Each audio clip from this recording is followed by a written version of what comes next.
Sagiri starts by confessing to Izumi that she loves someone. However, when Izumi tries confessing to Sagiri, he's unsure how she's going to respond to the confession. When Izumi receives a phone call from a distressed elf, Sagiri gets frustrated and decides to go back to her drawing practice. In this call, you can hear Elf, distressed at the fact that her editor showed up at her doorstep to monitor her work progress, and she begs Izumi to give her shelter, at least for a while. To pay him back, Elf decides to teach Izumi how to write a project proposal. In addition, he shows Sagiri her panties, for inspiration. Once Izumi becomes inspired by Sagiri's drawings, Sagiri claims she has artist block. Because of this, Sagiri tells Izumi to find her pretty model girls who have large breasts and a willingness to show off their panties. Izumi becomes disturbed by this and is contacted by Megumi to check up on Sagiri.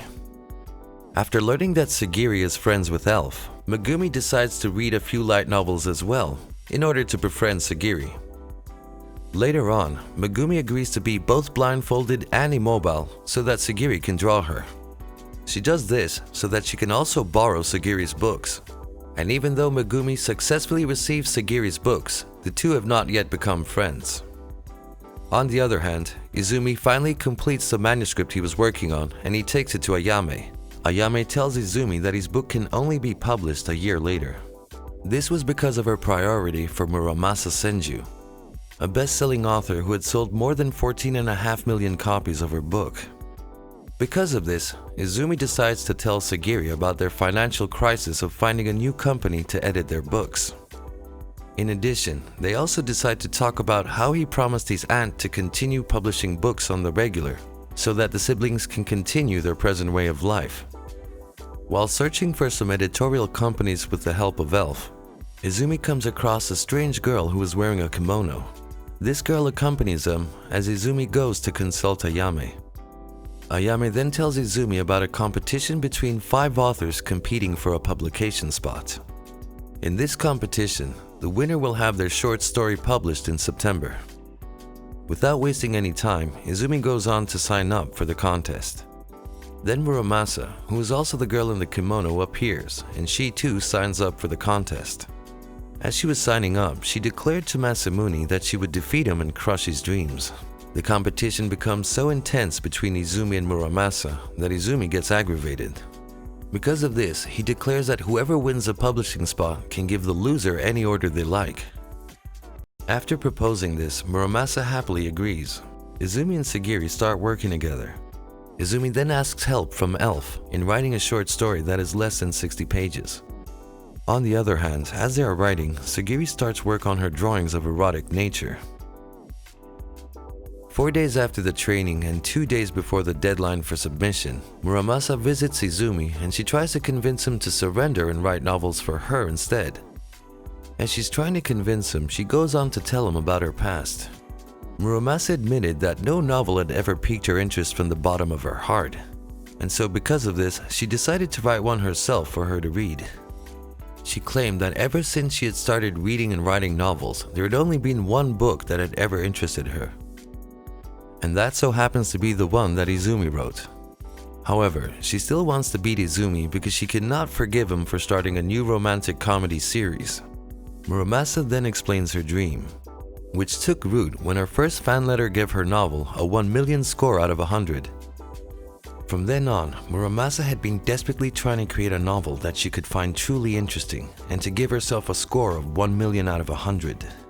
Shortly after that, Sagiri appears to Eromanga and admits that Izumi is actually her brother, but she refuses to give him away.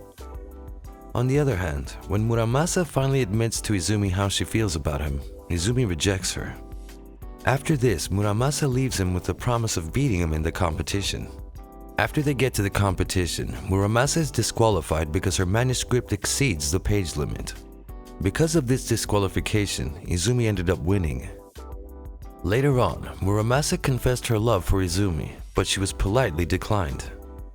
After that, Izumi receives a letter from Eromanga, which came with her favorite notebook and a note describing how interesting his novel was. In the letter, it says that she would give him a score of 1 million out of 100. Later on, Izumi finds Sagiri in a yukata and assumes that she wants to go and see the fireworks. However, even though this is true, she does not want to leave her room either. Izumi then goes ahead and invites Elf, Muramasa, and the third place author of the competition, Kunimitsu Shido, and hosts an after party at his house. Shortly after the party was over, the three authors decided to go and watch the fireworks. However, Izumi makes a decision to stay home with Sagiri instead, and they both watch the fireworks from her room. Before the after party ended and they all left, Elf had invited Izumi, Muramasa, and Kunimitsu to travel to Fairy Island, which was a southern island owned by the Yamada family. She claims that writing camp is a good excuse to go, so they all decided to have some fun. When Elf and her company arrived, they met Chris Yamada, Elf's elder brother and executive editor. While on Fairy Island, Izumi is rewarded with more writing material. On the other hand though, he was also confronted by Elf and Chris about marriage into the Yamada family. Elf, who wanted to demonstrate her trust in Izumi, and in case he decided to propose to her, reveals her real name to be Emily. Later on, Izumi promises Muramasa that he'll write an afterstory to the Silver Wolf of Reincarnation series and give it to her. This was one of the books that she found very interesting and touching. Meanwhile, Elf decides to take the opportunities that are appearing without her brother's constant supervision and decides to play some games that mostly involves two girls fighting for Izumi's attention. While the group were away on the trip, Muramasa becomes somewhat embarrassed, having publicly confessed her love for Izumi. Because of this embarrassment, she declared that she would never write stories again. This was also due to the fact that she had fulfilled her dream of reading a story that she could give 1 million out of 100 to. And those stories were written by Izumi. Later that day, Izumi decided to show Muramasa one of the fan letters that had been written by a middle school girl named Hana Umezono.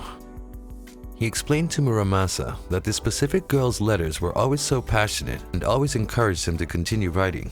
Izumi then reveals that Muramasa is the one behind all those letters by matching up their handwriting. And when she realized that she could no longer keep it a secret, she admitted it. She later explains that as much as she has already fulfilled her current dream, she should keep striving to fulfill some of her other dreams by continuing to write. However, things change and Muramasa changes her mind. She decides that her next dream is to start a relationship with Izumi, no matter what it takes. Izumi and the group are already back from the trip, and later on, Izumi decided to head over to Akihabara to watch the debut of his and Sagiri's new work. He does this as he is talking to her on VoIP.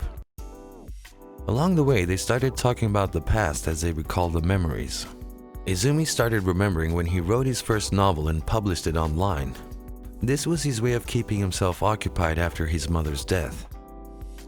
As Izumi did this at that time, Sagiri, who was only 7 years old, was a huge fan of his work, and she provided him with illustrations for the series.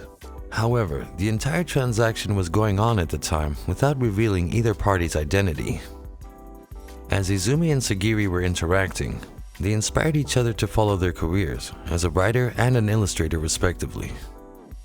At this point, Sagiri decided to cease her conversations with him and dedicate herself to becoming a professional. When Izumi finally made it to Akihabara, he was quite apprehensive about the reception of the book. However, he is reassured when a group of characters from Morimo pass by praising the book, talking about how great it was. When he finally returned home, Izumi was caught by surprise when he found out that Sagiri had left her room. When he asked her about it, she said that she was training herself to have the courage to finally leave home eventually. During this moment, the two renew their promise to move forward and make their dreams come true. They also promise to help each other do so.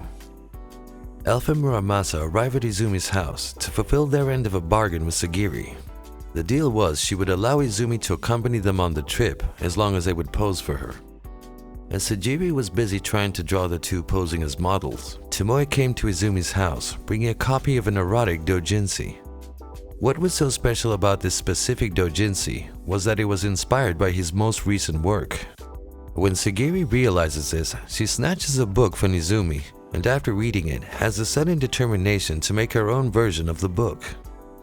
Sagiri went on to make hers and even gave it to Izumi to have a look at it. After reading Sagiri's version, Izumi realizes that the main character's penis is incorrectly drawn. However, he becomes too embarrassed to explain it to Sagiri. Later on, he calls Megumi for help, but he isn't so lucky in getting it. On the other hand, Muramasa starts showing the others a sketch of Michelangelo's David sculpture in order to prove what Izumi means.